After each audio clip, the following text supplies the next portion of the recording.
My name is Vladanka Andreeva. I'm the United Nations Resident Coordinator, and I lead the UN country team in Azerbaijan, which is 18 United Nations agencies strong. This very first session of the very first Baku Climate Week is going to be dedicated to a larger umbrella discussion titled The Climate Imperative, from Local to Global Action. Just earlier this morning in the opening remarks, you have heard from Professor C, who is the chair of the International Panel on Climate Change, or IPCC for short, and that's the UN body tasked to assess all science related to climate change. And what he really said, and allow me to paraphrase him, and it's part of the annual reports that this body produces, is we have a rapidly closing window of opportunity to secure a livable and sustainable future. Ladies and gentlemen, I don't think that any person present in this room has any doubt that the time for action is now. And here in Azerbaijan, and this is my 4th year serving as UN Resident Coordinator, what my colleagues and I have witnessed since December last year, when Azerbaijan was announced as the host of COP29, was really a mobilization of each and everyone throughout different sectors for climate action. And as UN Azerbaijan, we have been partnering with many stakeholders, with the COP29 presidency team, with the government, with civil society, with development partners, the academia, young people, on this road to COP29. And we have had a number of initiatives, and the one that I'm very proud of is our flagship initiatives of 29 climate conversation series with key climate interlocutors. This first Baku Climate Action Week is a key milestone on the road to COP29, and we have less than 50 days before the world descends in Baku in November. And today, we are going to hear from a number of experts on what needs to be done really to start walking the talk. And I have a pleasure to share the stage this very morning with a number of esteemed panelists that I will invite to join me on the stage now. The very first one is Mr. Stuart Brocklehurst, who is the Deputy Vice Chancellor for Business Engagement and Innovation. He is also the Director of Green Future Solutions at the University of Exeter. So Stuart, please come on the stage.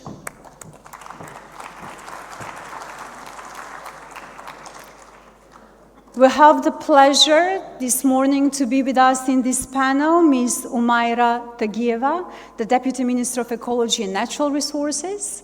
Umayra Hanum.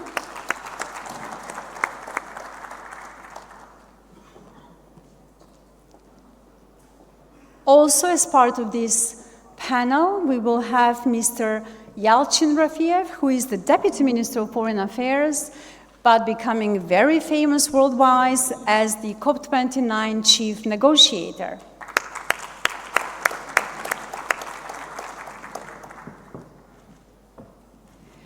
And we need someone to talk about what runs the world around, money. So we'll have the pleasure of having Mr. Elnur Aliyev, the first Deputy Minister of Economy, as part of this panel too.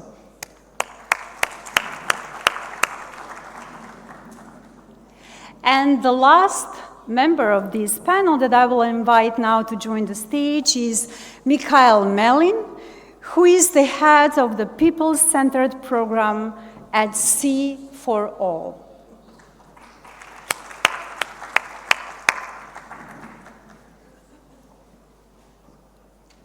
Fantastic. I think now everyone have their seats.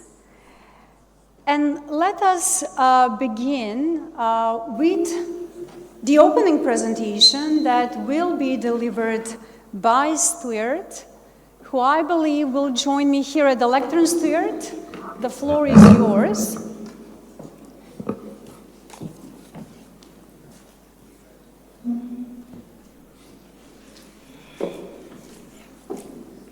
Thank you so much, and thank you also to Nigar and to Malini for arranging this most auspicious occasion today. It's a great honor to be with you, and thank you to everyone for your time this morning. If you're wondering why you have this random British person on the stage in front of you, I should explain that the University of Exeter is one of the major global centres of research into climate science, with over 1,500 academics working on climate and the environment, the largest in one place anywhere in the world, and including more of the world's top 100 ranked climate scientists than any other institution.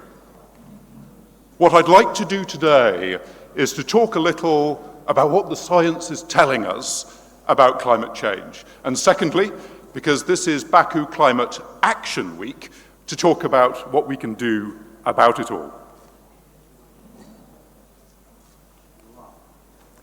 I suspect that all of you are familiar with a version of this graph here.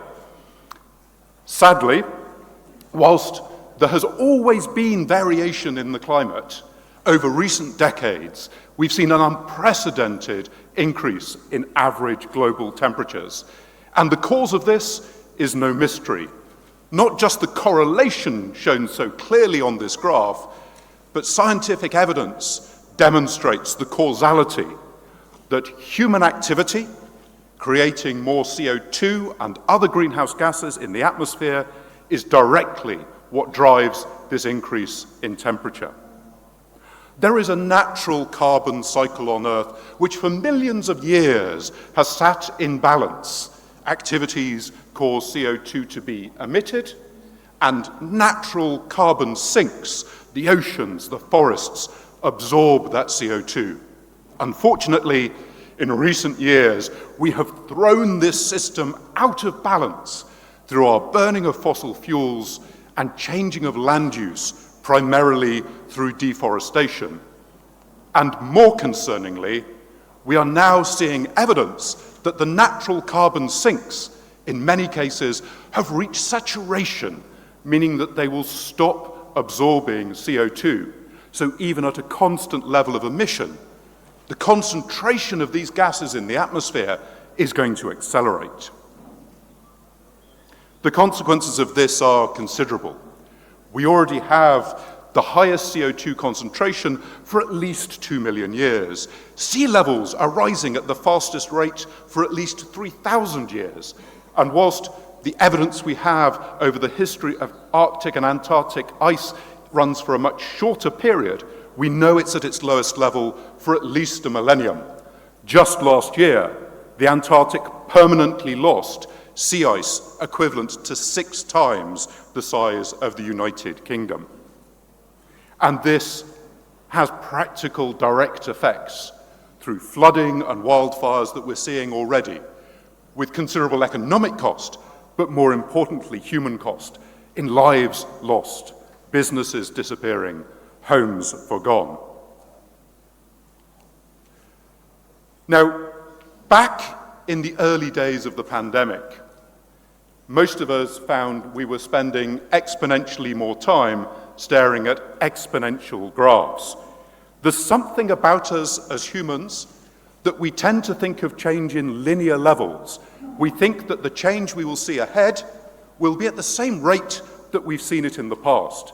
But unfortunately, when it comes to climate change, tipping points in natural systems drive us across to exponential change. So, as we release more greenhouse gases, temperatures rise. Temperatures rise and they trigger more wildfires. Those wildfires release greenhouse gases into the atmosphere, which accelerates the warming, which accelerates the fires, which accelerates the release of emissions, which accelerates, again, the warming. Similarly, the tundra, as Jim was mentioning in his video message, over 7 times the total amount of carbon that's present in the atmosphere is held underneath the permafrost.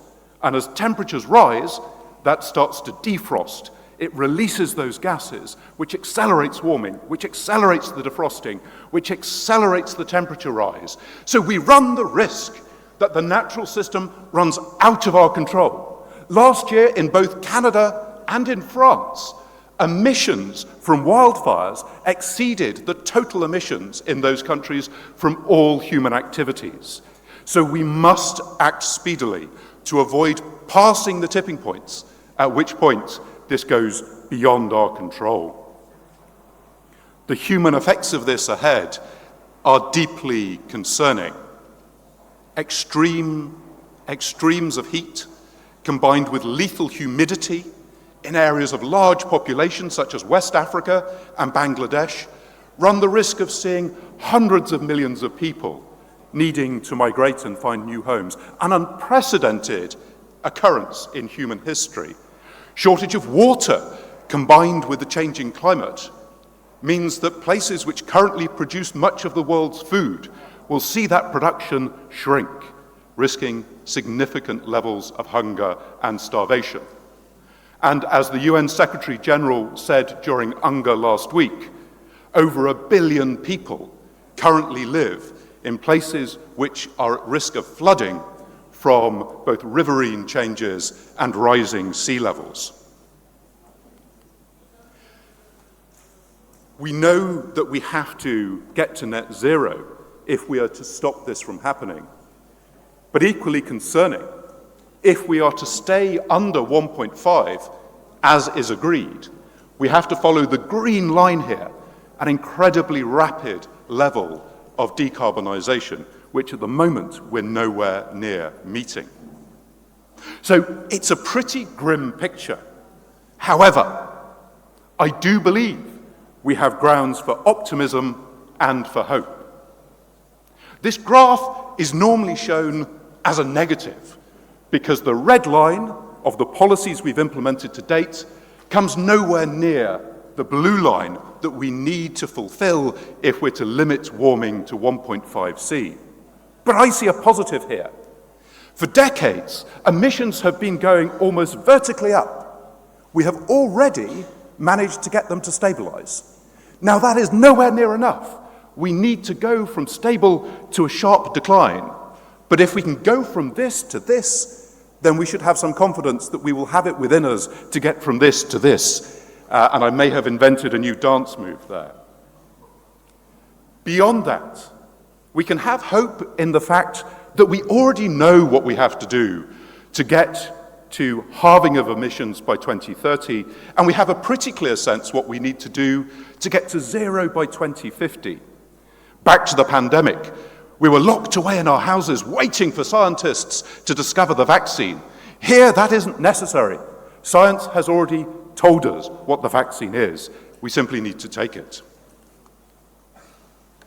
And also we have optimism in the fact that tipping points can help us with the solution. Because exponential growth is all around us when it comes to the transitional industries which will provide our solution to climate change. Whether it's in electric vehicles, in storage, in renewables, we're seeing this rapid growth. As they scale up, the production gets cheaper, and there is greater investment in R&D, which makes them more effective and efficient. In 1979, Jimmy Carter put solar panels on the roof of the White House. Since then, the cost of a solar panel to generate a kilowatt of electricity has reduced in real terms by 99.9%. And the good news keeps coming, because we are also finding that we can cascade these positive tipping points. As we get more electric vehicles, the price of making a battery is reduced. If we're to move fully to renewables, we need storage for the times when the sun doesn't shine and the wind doesn't blow. So the uptake in EVs has made the move to renewable energy easier by making it cheaper to buy the storage you require. And that's just one of a whole load of positive reinforcing loops that we're seeing.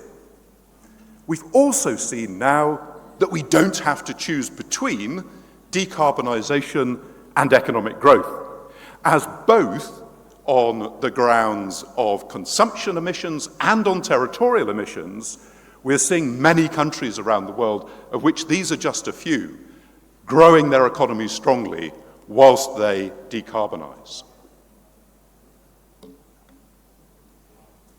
If in this short summary,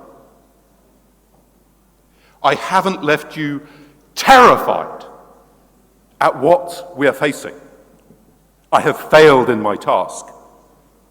But equally, if I haven't left you with faith and belief that we have it within us to address it, I have failed as well.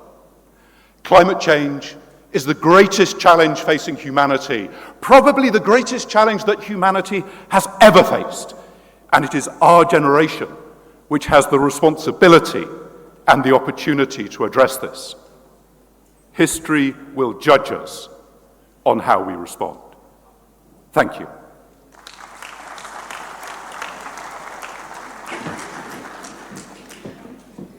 Thank you, Stuart.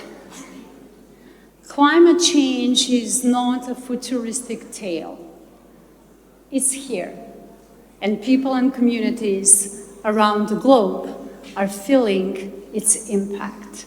And Stuart has really just presented that. But what is important is that there are some tools at our disposal that we can apply to adapt to the climate change. And in Azerbaijan, the Ministry of Environment has been leading on the development of the National Action Adaptation Plan. And through stakeholders' consultations, they have come up with 3 priority areas that they believe in Azerbaijan are most suspect to or vulnerable to the climate change. And we are talking about water, agriculture, and coastal areas. So I would like to ask Ms. Umayra Tegeva, the Deputy Minister of Ecology and Natural Resources, to share with us what are some of the actions that Azerbaijan do plan to undertake in terms of their adaptation strategy, but also what are some of the challenges that you think Azerbaijan might face in the implementation of these measures. The floor is yours.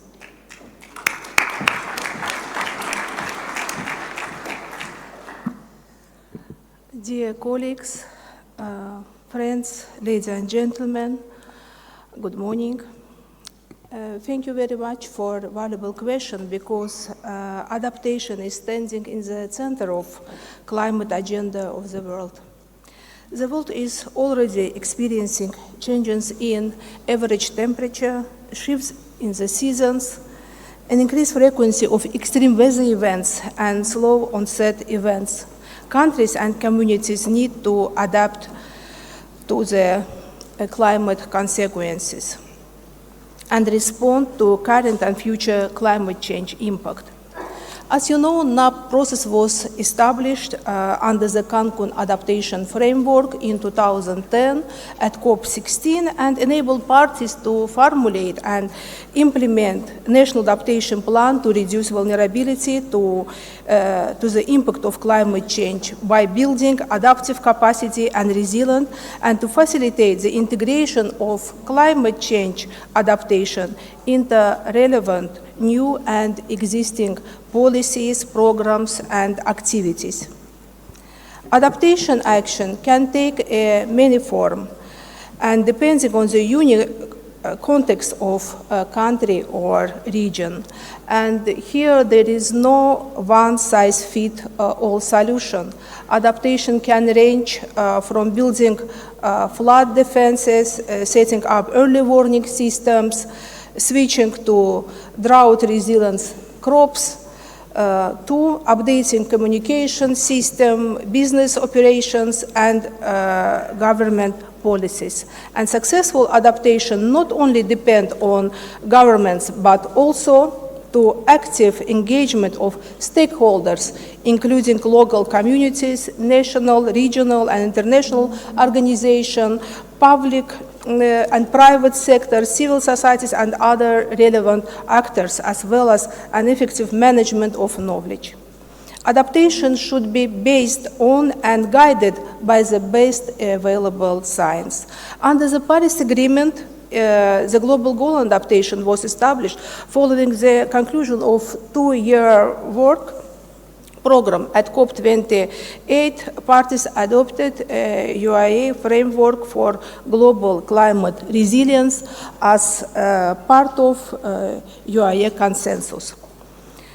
According to the World Meteorological Organization, last 10-year average temperature was on 1.2 degrees higher compared to pre-industrial level. A rise of temperature above 1.5 will be increased risk to health, livelihood, food security, water supply, human security, and economic growth. The World Meteorological Organization report confirmed that 2023 was warmest year on record, with the global average near surface temperature at 0.45 degrees Celsius higher compared to pre-industrial level. In Azerbaijan, the temperature was higher; it was about 1.9 degrees. Climate change is not just about temperatures. The world moving in the dangerous direction. Although they have not yet exceeded the target 1.5 temperature level, but are moving toward it. As opportunity to take action to keep temperature below 1.5 are shrinking fast. They must cut emissions quickly and sustainably. Our country is truly unique.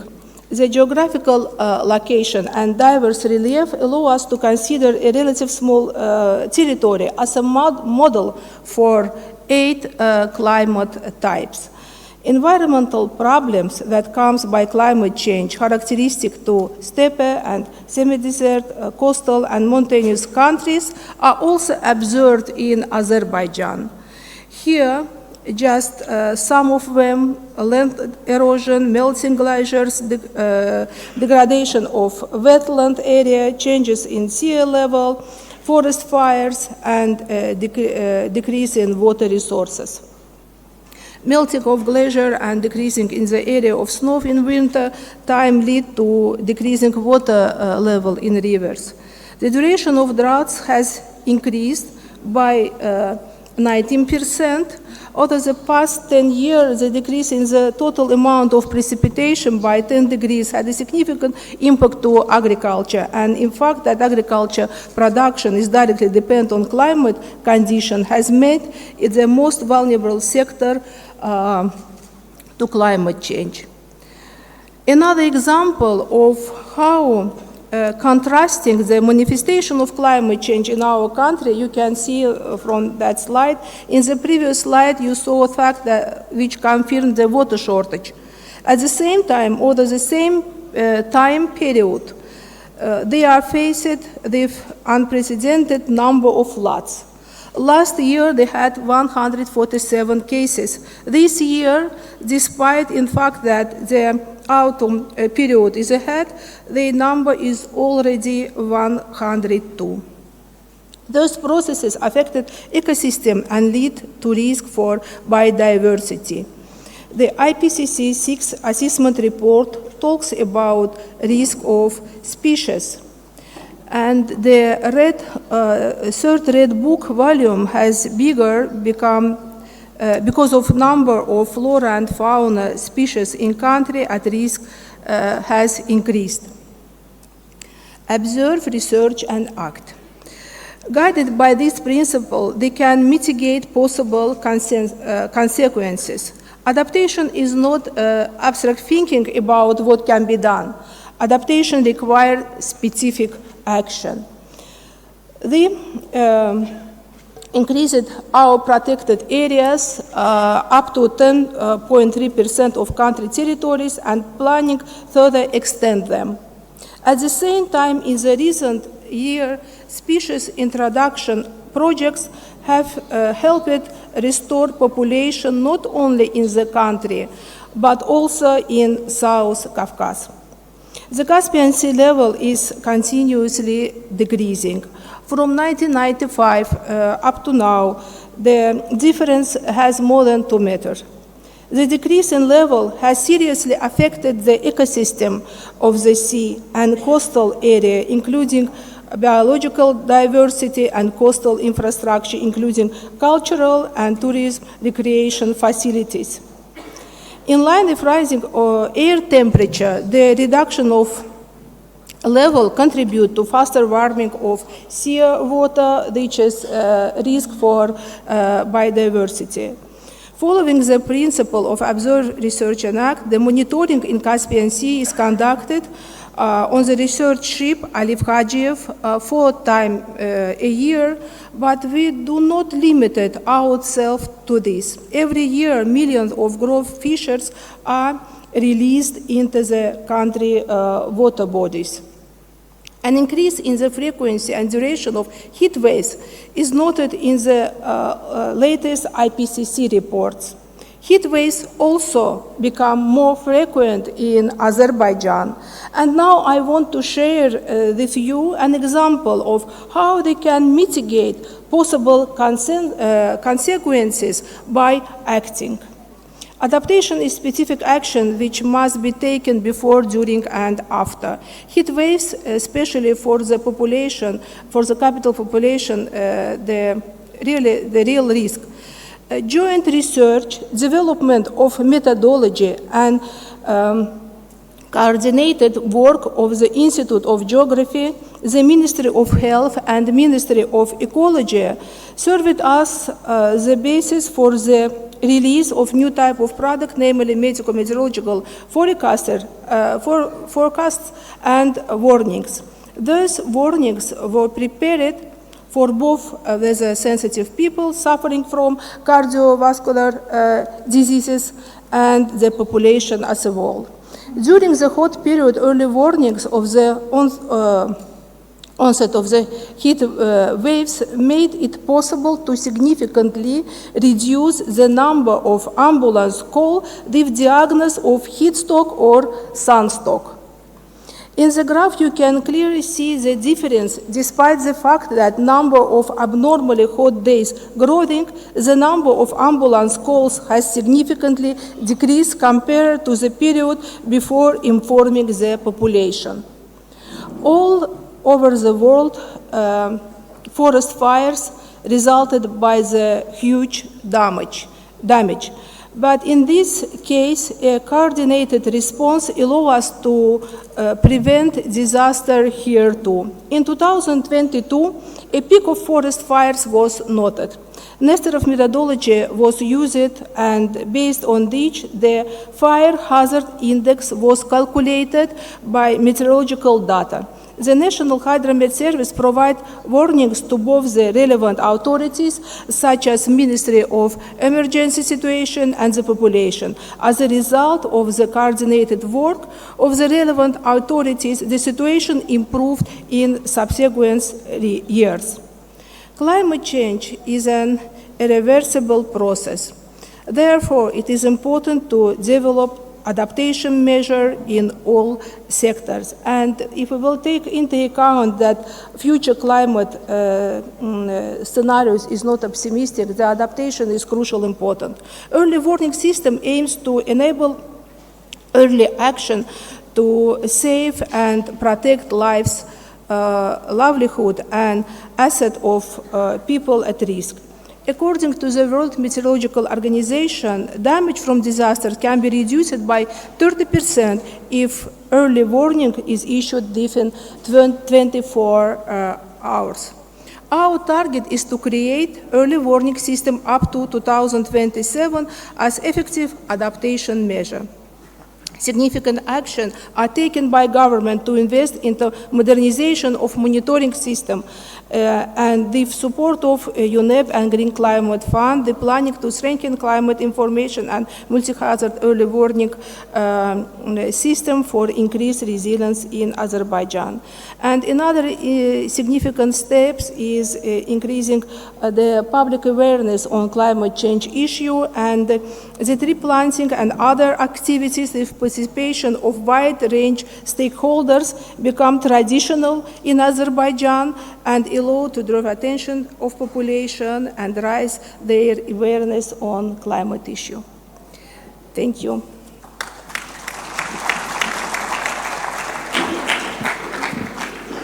Thank you, Mayra Hanum. Now let me turn to the person on my left side, COP29 chief negotiator who arrived from New York last night. The COP29 team was in New York during the high-level week where you had a number of events.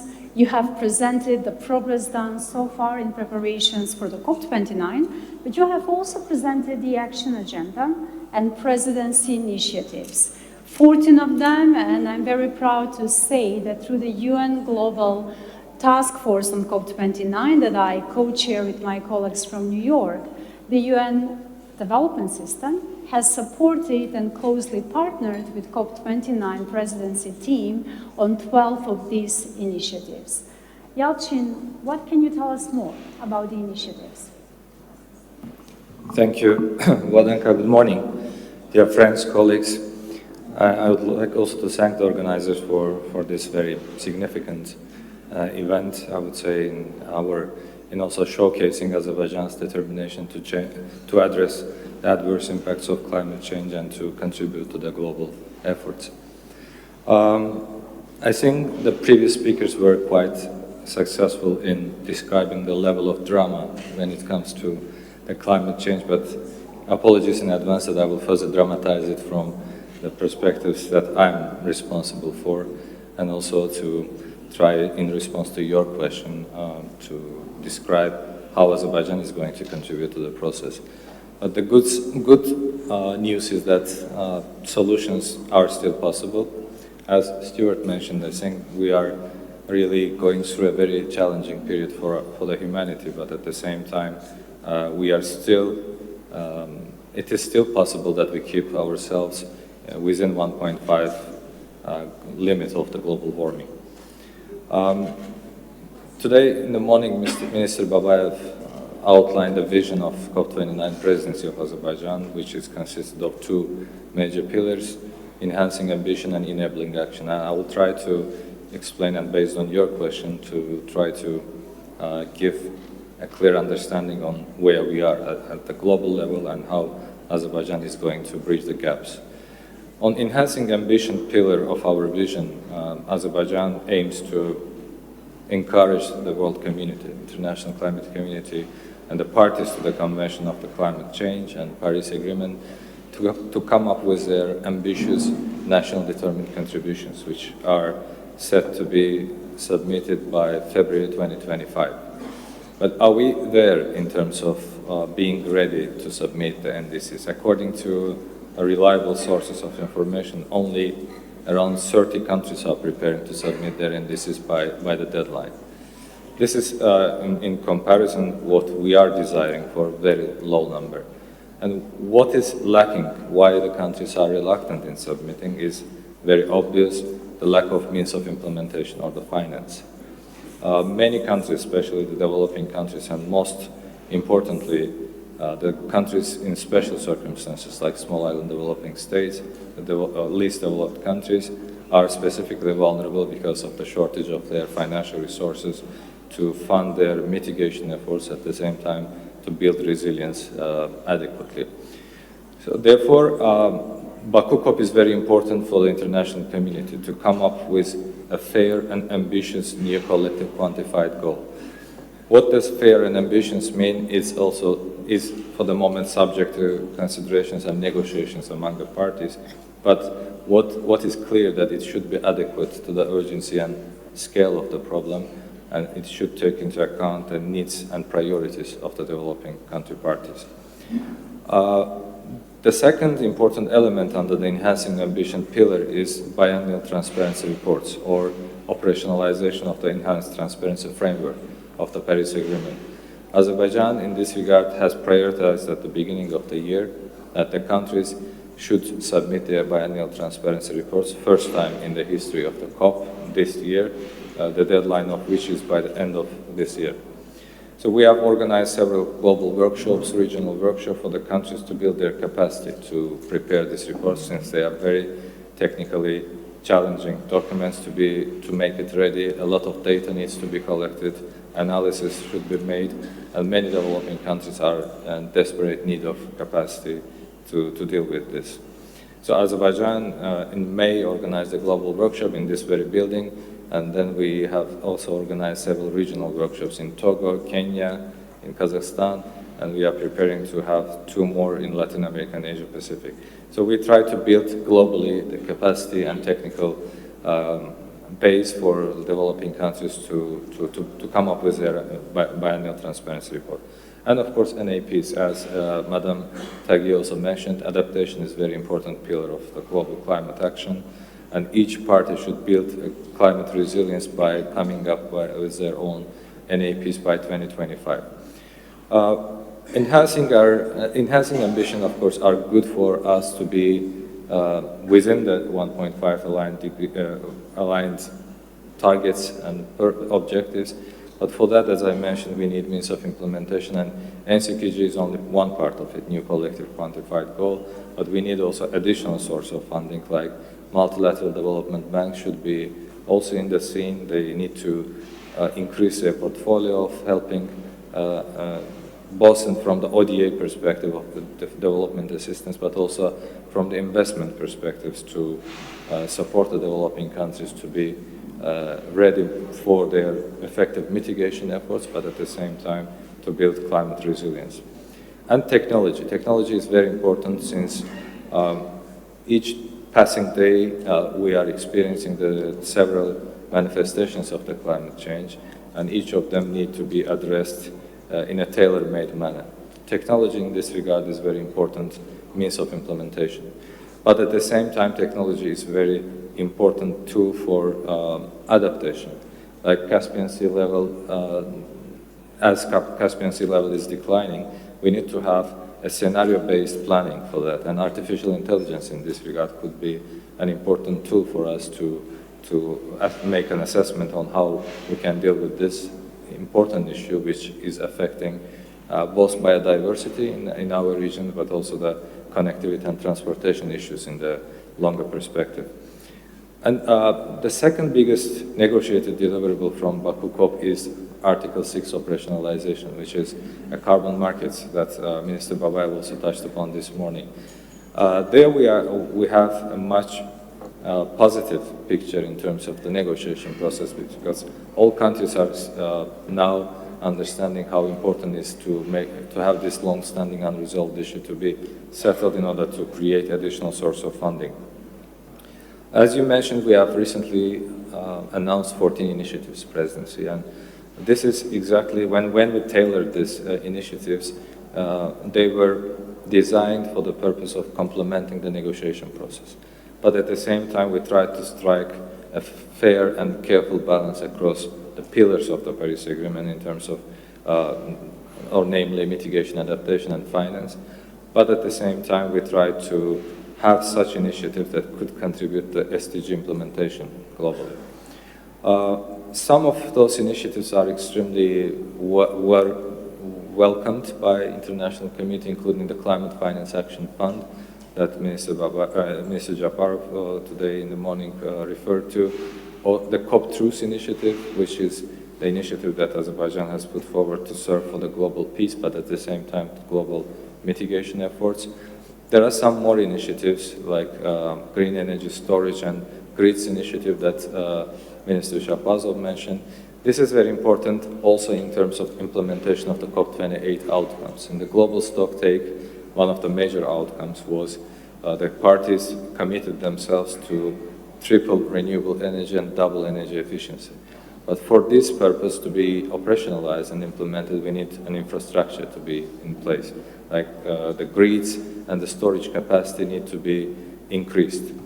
And we are expecting with this initiative to increase the green energy storage capacity at sixfold, and also the millions of kilometers of the grids need to be established.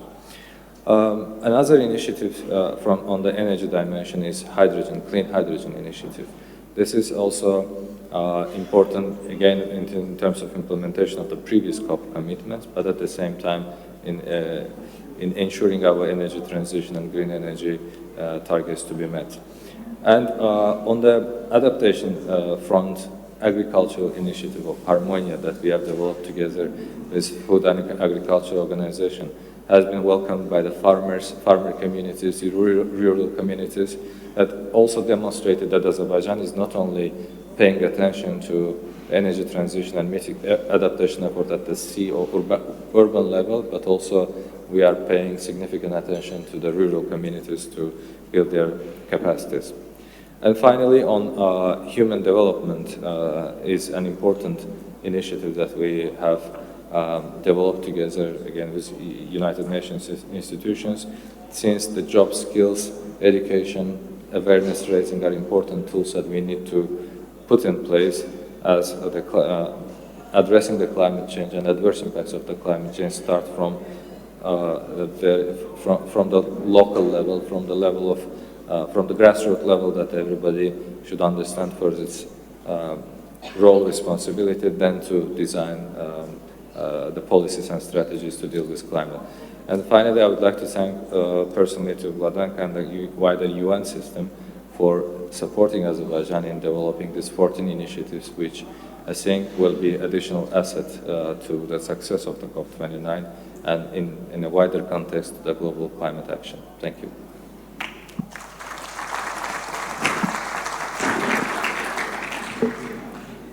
Thank you, Yalcin Melim.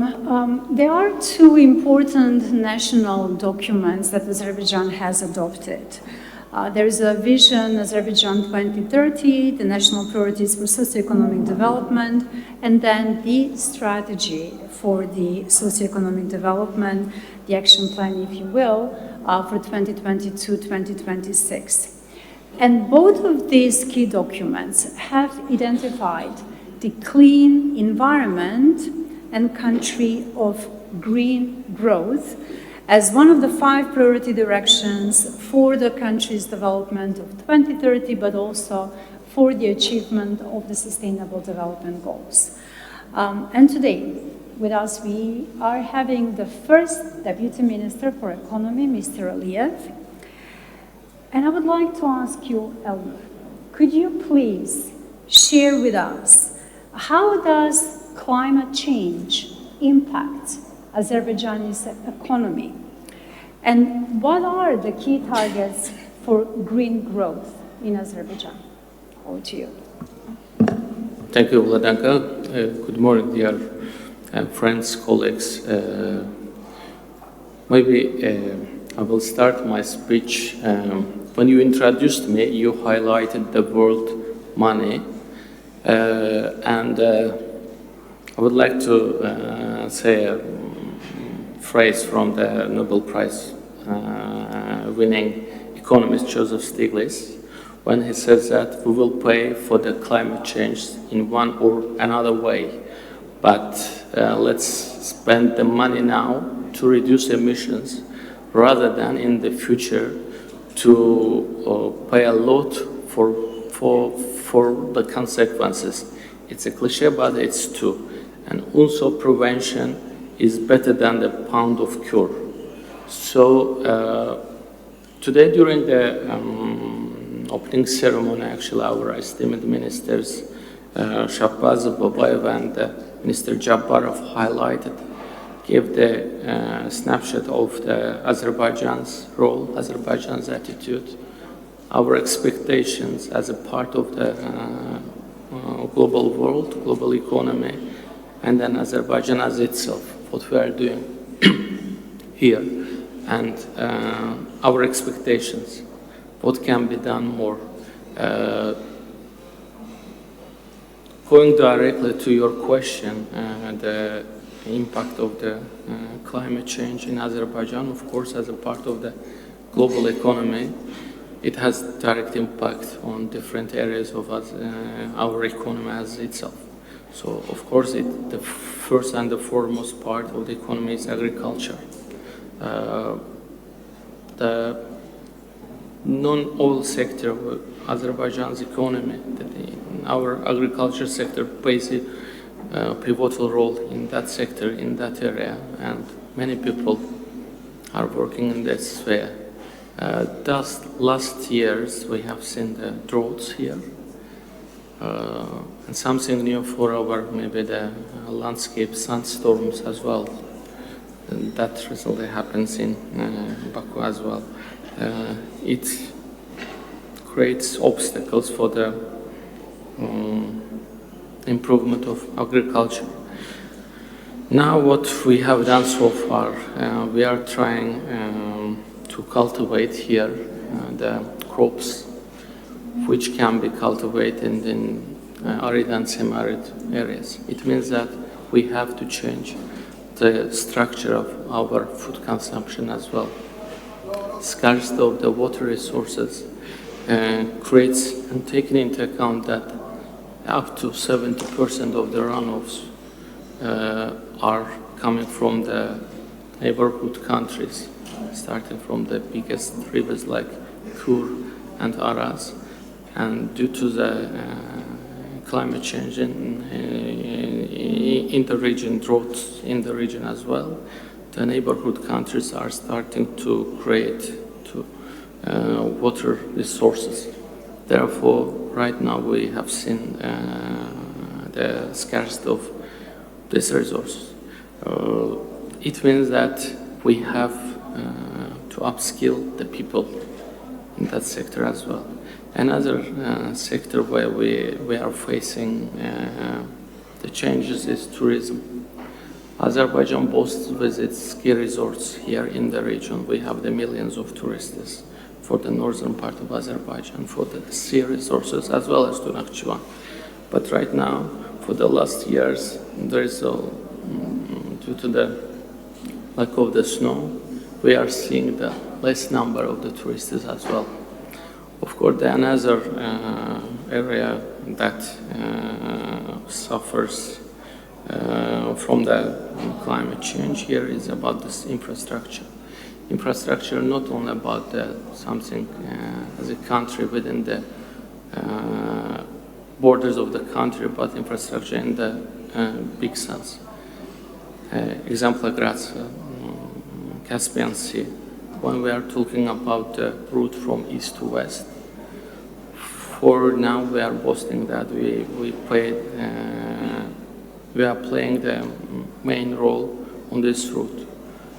But what we have seen for the last years, due to the decrease of the sea level, it becomes more uncomfortable for our ships to have cargoes from east to west side of the sea. So it means that the governments, not only here in Azerbaijan, but around the Caspian Sea on this route, huge route, historical route, have to pay, have to spend more money on this kind of infrastructure. This is another kind of impact. Together with droughts, of course, we suffer from the floods as well here. It means that the government has to heavily invest on the infrastructure around the country. If we take into account also the infrastructure works that are being done on highland regions of the newly liberated territories, it means that it makes a big pressure on the public funds as well, on government expenditure as well. You mentioned our socio-economic development program for the next year's Azerbaijan Vision 2030. Yes, we have there the clean environment, we have there as well as the innovative economy, but we also have there the people who will play the out of 5 priorities, one is about the competitive human resources. In other words, we have to upskill all these people that will face with the change in this region. Maybe last but not the least area where we face impact of the climate change, as my esteemed colleague Umayra Khanım mentioned, it's about the human capital. For the last years, we have seen the increase of the government expenditure on health issues as well. Different diseases, not only directly linked to the heat, like the heart problems, heart disease problems, but other kind of disease has been widespread in the region as well. So it means that it creates, climate change creates either direct or indirect effect in all areas of the economy with which we have to live. We have to change our patterns, change the patterns as well as not the people but also the government as well. Maybe briefly, I just stop here. Thank you.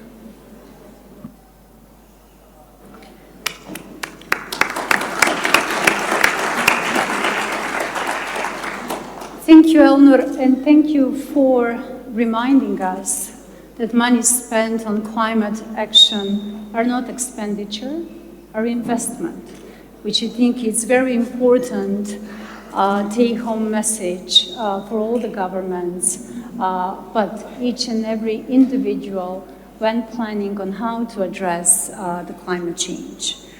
What is also very important is that we ensure, as we undertake climate action, to really have just and equitable transition. And these are not empty words.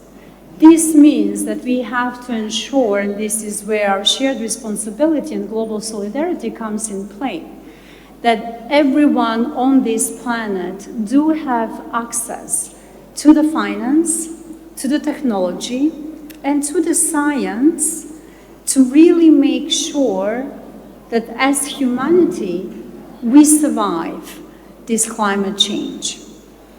Our very last speaker for this session is Michael Mellin, who is the head of People-Centered Program at Sea for All.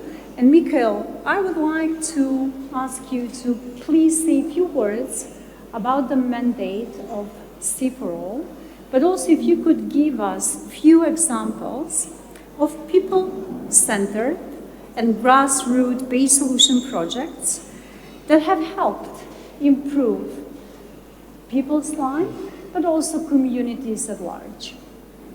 Thank you, Chair. Thank you, Vladanka. Excellencies, ladies and gentlemen, good morning to you all, and a big thank you to the hosts for this week. I'm sure it's been a hectic few days leading up to this big, beautiful event here in Baku. Now, there obviously is no just or equitable energy transition, if you think about it, without sustainable energy for all as part of that equation. Now, Sustainable Energy for All, the organization that I work for, Vladanka, was established some 10 years ago by the then former UN Secretary General Ban Ki-moon. And it was really established with the mission in mind to put sustainable energy at the core of the Sustainable Development Goal, hence SDG 7, but also then to oversee and help implement that. And so obviously the main objectives is obviously to ensure that access, as you spoke, to affordable, reliable and sustainable energy and modern energy is available to all the people. So this SDG 7, as we know it, revolves around 3 pillars. It's about renewable energy, it's about energy efficiency, but it's also about energy access, which is access to electricity, but also clean cooking. Now, this has become also increasingly important when it comes to the climate actions that we need to take, to the broader development agendas. So therefore, we at SC for All, we work very closely with governments, private sector, civil society, at global, regional, and at the country level to implement and unlock actions to meet these targets across those pillars of energy, climate, and development. Now, my Chief Executive Officer, Damilola Ogumbi, is also the UN Secretary General's Special Representative for Sustainable Energy and co-chair of UN Energy. So we work very closely with the UN family, but also many other partners in this space. So why is that important, you might ask yourself? And so there's a few numbers I would really like to highlight and as a key takeaways perhaps from this session. And it's clear that while we're making some progress in ramping up renewables and, considering energy efficiency across the various actions we take, the human angle or the access agenda is still a big, big problem for this world. I mean, we have, according to the latest data which was released in New York last week, we have 685 million people without access to electricity. That's nearly 1 in 10 that don't have access to that basic support to run the daily life. What's even perhaps more striking is that we still have more than 2 billion people, well, nearly 1 in 3, that don't have access to clean cooking. And that's really access to solutions and fuels to prepare meals, the many meals that we all have every day. So you can imagine that's 1 in 3 that don't have access to those fuels, and that comes obviously with a great dire consequences. And I'll come to that shortly. So when you think about it, it's really about, yes, it's about people, it's about the planet, but it's also about development.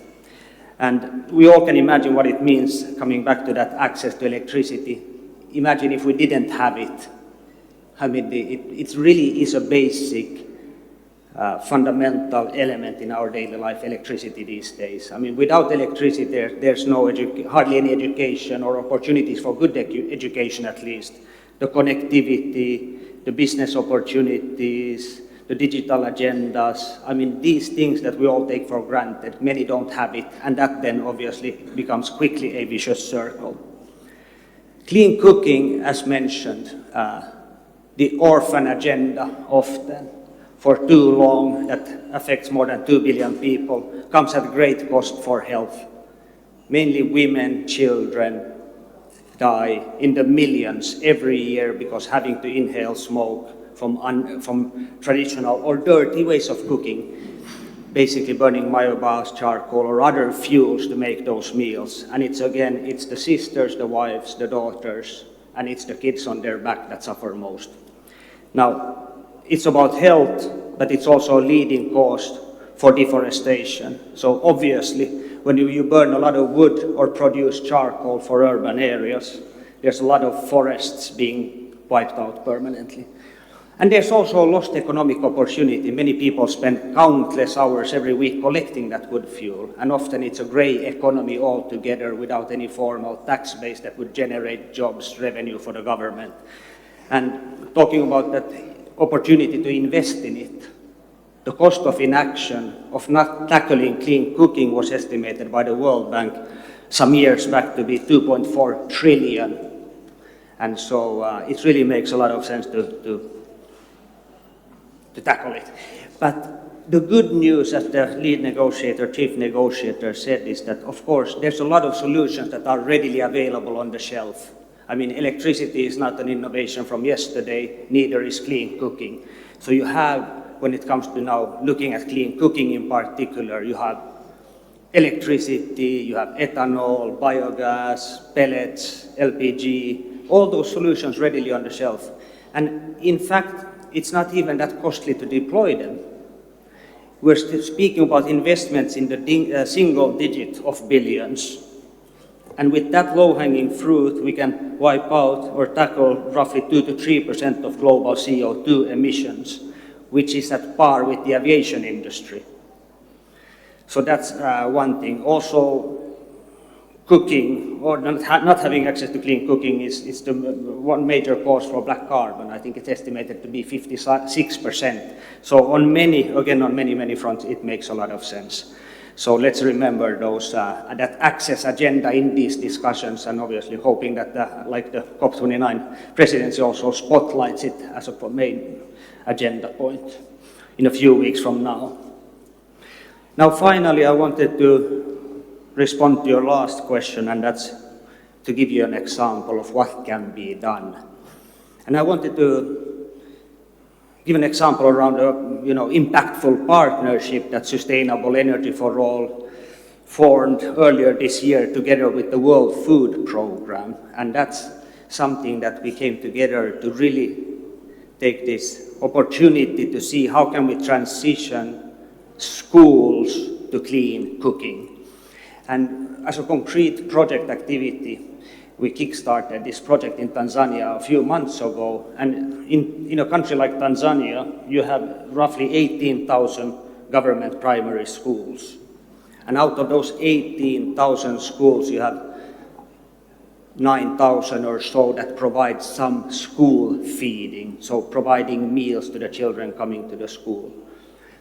And 5,000 or so of those schools are already connected to the grid, but 99% of them cook with biomass. So, as you can imagine, schools often after the households are really, cooking at scale if you want, and we're talking about big buckets of wood going into that. So the beautiful opportunity here is, together with the World Food Programme, is to see how you merge agendas, have electrification and clean cooking go hand in hand. And so what we're doing concretely is to provide electric cooking to these grid-connected schools. We're kickstarting it with 50 schools with the ambition to scale it up eventually to all schools in Tanzania and beyond. And it is also a good opportunity to explore what would a successful carbon finance model look like, to be able to sustain, in other words, pay for the electricity, but also to scale up. And finally, two other elements that are often overlooked, and I still want to emphasize it, is women and the youth as part of these discussions. There's way too few women still today in this sector, and the youth hasn't necessarily seen the opportunities that exist in energy. Because energy often, when it's mentioned, it's often like, okay, that's a job for the engineers, but it really isn't. It's a job for everyone because it comes from all the angles.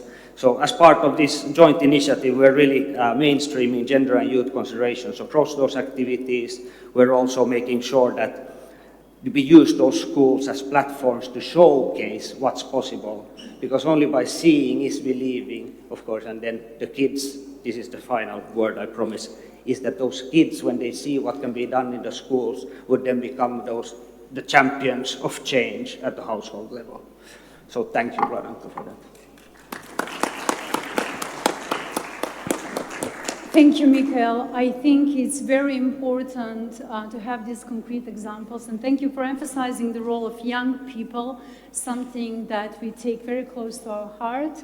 I think we don't have Leila Hassanova in the room with us anymore, but we have definitely partnered and tried to mobilize young people of Azerbaijan to not only be part of the solutions, but have the skills and knowledge to really be part of the discussion and then part of the implementations of the actions agreed. Dear friends, we have had 5 excellent speakers for this first panel, and I hope we are going to leave you with a sense of urgency, but sense of hope and optimism that we do have the science telling us we have to act now.